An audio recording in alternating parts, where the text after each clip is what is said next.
খুযু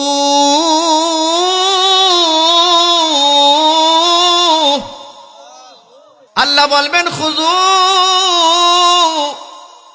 এ ফেরেশতা এরা ধর, এরা ধর, এরা ধর, এ কথা বলবেন আল্লাহ, ধর এরা ধর। খুযু ফাগুল্লু সুম্মাল জাহিম সাল্লু, এরা ধরবে, আল্লাহ বলবেন এরা ধর, ফেরেশতারা এরা ধরবে। সুম্মা ফি সিলসিলাতিন যারউহা সাবউনা যিরাআন ফাসলুকু, 70 গজ লম্বা জাহান্নামী শিকল দিয়া তারে পেঁচানো হবে। 70 গজ লম্বা জাহান্নামের শিকল, এটা জাহান্নামের শিকল, এটা জাহান্নামের শিকল, এটা জাহান্নামের শিকল। আগুনের শিকল দিয়ে রে পেঁচাবি, হাত দুইটা পিছনে নিয়ে চুরের মতো বাঁধবে।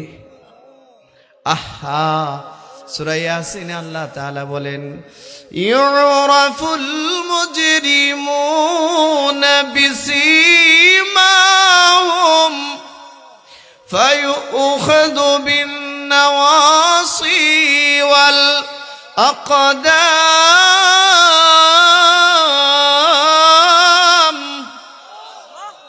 আল্লাহ বলেন এর মাথার আগের চুলের মধ্যে, চুলের আগায় ধরবে ফেরেশতারা, হাতগুলো পিছনে বেঁধে চুলের আগায় ধরবে, ধরে ধরে টানতে টানতে টানতে টানতে শেষরাতে শেষরাতে জাহান্নামে নিয়ে যাবে। ইউরাফুল মুজরিমুনা বিসীমাহুম ফায়ুখাযু বিন নাওয়াসি ওয়াল আকদাম ফাবিআইয়ি আলাই রাব্বিকুমা তুকাযযিবান। আহারে, দুনিয়াতে অপরাধীরে চুলে ধইরা যখন কেউ টানে, অন্যান্য মানুষগুলো তারে হাত থেকে ছুটায়া দেয়, যা চুলে ধরে টানিস না, দরকার হয় 2টা বাড়ি দে, কিন্তু চুলে ধরে টানিস না, ঠিক না? এটা বলে কি না? দরকার হয় 2টা বাড়ি মার, কিন্তু চুলে ধরে টানিস না। আর ফেরেশতারা সামনের চুলগুলো ধইরা টানবে। ইউরাফুল মুজরিমুনা বিসীমাহুম ফায়ুখাযু বিন নাওয়াসি ওয়াল আকদাম। এই যে সামনের চুলগুলো বড় কইরা রাখো বন্ধু, এই চুলগুলোর মধ্যে ধরে ধরে ফেরেশতারা টানতে টানতে জাহান্নামের দিকে নিয়ে যাবি। গল্প মনে করো না, সূরা রহমানের 41 নম্বর আয়াতে আল্লাহ এই কথা বলেছেন। সূরা রহমানের 41 নম্বর আয়াতে আল্লাহ এই কথা বলেছেন, চুলে ধরে ফেরেশতারা টানবে, টানতে টানতে জাহান্নামে নিবে। এটা হাসরের মাঠ, ডান দিকে যারা যাবে এদের সামনে আল্লাহ দয়ার একটা চেহারা নিয়ে দাঁড়ায় যাবে, দাঁড়ায় এদের জন্য আলাদা রুম করবে। একা একা একা ডাক দিয়া বলবে এদিকে আয়, একদম গোপনে নিয়ে যাবে, নিয়ে বলবে আচ্ছা বলতো আমি যে তোরে 70 বছর জীবন দিছিলাম রে বান্দা, কোন কাজে বিয়ে করছিস? আপনি জানেন, আপনি যদি আপনার আল্লাহরে আপন কইরা নেন, তো আপনার আল্লাহ আপনারে আপন ভাবি গোপনে ডাক দিয়ে জিজ্ঞাসা করব, সবার সামনে জিজ্ঞাসা করবে না, করবে না। আপন বানান, কারে আপন বানাইলেন বন্ধু, কারে আপন বানাইলেন? দুনিয়াতে তো ভুলে গেছেন সব, পরকে বানিয়েছেন আপন, আর আপনকে বানিয়ে দিলেন পর। আল্লাহরে যদি আপন বানান, আল্লাহ আলাদা একটা জায়গা ডাক দিয়ে নিয়ে যাবে, নিয়ে বলবে আমি যে তোরে জীবন দিছিলাম কোন কাজে বিয়ে করছিস, কোন কাজে বিয়ে করছিস? আহা, মুসলিম শরীফের হাদিসের মধ্যে আসছে, আল্লাহর নবী সাল্লাল্লাহু আলাইহি ওয়াসাল্লাম বলেন একটা লোকের আল্লাহ ডাকবে, যারে ডান দিকে রাখবে, যার সামনে দয়া মায়ার আচরণ নিয়ে আল্লাহ দাঁড়াইবে, ডাক দিয়ে বলবে কি করছিলি? লোকটা তখন শরমে লজ্জায় মাথাটা যে নিচে দিবে আর উপরে উইটা যে আল্লাহর দিকে নজর করবে এই সাহস পাবে না।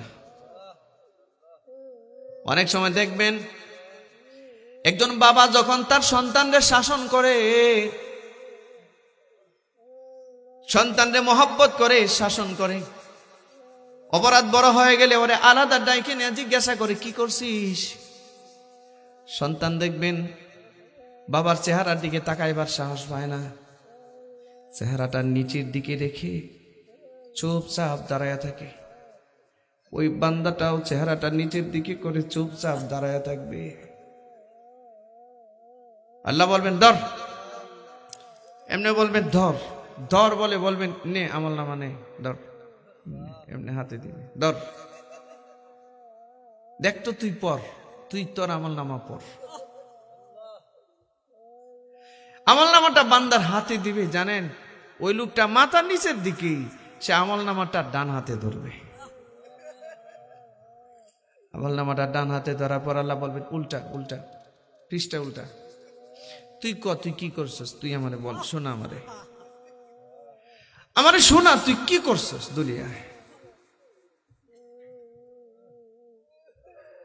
লোকটা একটা একটা করে পৃষ্ঠা উল্টাবে।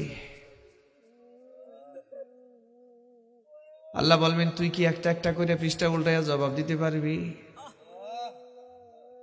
একসাথে অনেকগুলো উল্টা, একসাথে অনেকগুলো উল্টা, একসাথে এমন ভাবে পৃষ্ঠা ধর যে 5 বছরের হিসাব এটার ভিতরে চলে গেছে, 10 বছরের হিসাব এটার ভিতরে চলে গেছে। এমনি ধর বেটা, এমনি ধৈর্য ধৈর্য কি করছস। লোকটা ভয়ে কাঁপতে থাকবে, আর যখন যে পৃষ্ঠাটা সামনে আসবে বলবে আল্লাহ, আল্লাহ বলবেন যে করছস, সে বলবে হ্যাঁ আল্লাহ, না না আমি এটা করছি। আবার পৃষ্ঠা উল্টা, অনেকগুলো উল্টা, অনেকগুলো উল্টাবে, এটা করছস, হ্যাঁ আল্লাহ আমি এটা করছি। তো এবার বলবে কেন করছিলি, তুই কি জানতি না যে আমি যে তোরে আলাদা জিজ্ঞেস করব, তুই জানতি না? তখন এই লোকটা কান্না শুরু করবে আর বলবে আল্লাহ জানতাম যে আপনি জিজ্ঞাসা করবেন, কিন্তু এতটা গুরুত্ব দিছি না। এত মানুষের ভিড়ে যে আপনি আমারে যে ডাকবেন এটা তো আমি ভাবেই নাই। ও আল্লাহ, বড় একটা আশা ছিল, আপনি ডাকলেও আমারে নিরাশ করবেন না। আল্লাহ বলেন শোন, মাথা উপরে উঠা। বান্দাটা মাথা উপরে উঠাবে, বলবে দেখ তো চতুর্দিকে তাকায়, তো চতুর্দিকে তাকায় দেখবে কেউ নাই, কিচ্ছু নাই, একা একা, শুধু সে আর আল্লাহ। আল্লাহ বলবেন শোন, তোরে ডাকছি মানুষের সামনে, লজ্জা দেই নাই, তোরে মানুষের সামনে ডাকি নাই এই কারণে যে আমি তোরে মাফ করে দিব। নে আমল নামা নে, যা যা মাফ করে দিলাম, যা, তুই না আমার উম্মত, আমার নবীর উম্মত, যা মাফ করে দিলাম, যা।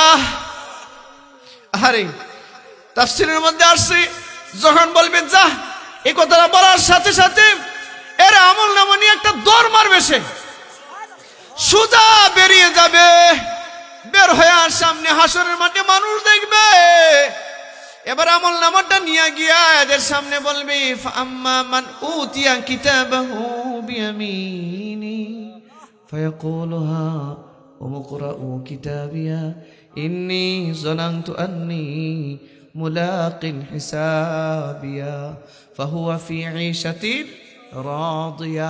সে বলবে ইন্নী যানানতু আন্নী মুলাকিন হিসাবিয়া, আমি এটা বিশ্বাস করতাম, এটা ভাবতাম, আমি এটা ভাবতাম যে আমার রবের সামনে আমার দাঁড়াইতেই হবে, হিসাবের সম্মুখীন হতেই হবে, আমার হিসাবের সম্মুখীন হতেই হবে, এটা আমি ভাবতাম। এই জন্য আজকে তোমরা আমার আমল নামা নাও, আমার আমল নামা পড়ো। কখন বলবে? যখন আল্লাহ তারে মাফ করে দিবি। ও আল্লাহর বান্দারা শুনেন, শোনেন, আমি অনুরোধ করে বলছি শোনেন, অনুরোধ করে বলছি শোনেন। ও বাবা, ও মা, ও আমার যুবক বন্ধু, ও আমার বাবার বয়সের মুরব্বী বাবাজিরা শোনেন। আমরা সব বয়সের মানুষ একদিন আমাদের মাওলার দিকে যাওয়া লাগবে, যাইতেই হবে। এবং আমি যা যা বলছি তা তা হবে, বিশ্বাস করেন, এতে বিন্দু পরিমাণ কোনো সন্দেহ নাই। এ বন্ধু, এই যে আল্লাহর নামের স্মরণ করে মানুষ চোখের পানি ছাড়ে, এই যে মানুষগুলো কাঁদতেছে, আপনি কি মনে করেন এটা এমনি নাকি? এটা মনে করেন এটা এমনি নাকি? এমনি নাকি? না না না না, এমনি না, এমনি না। আল্লাহ বলছেন এটা পূর্ণ মুমিন।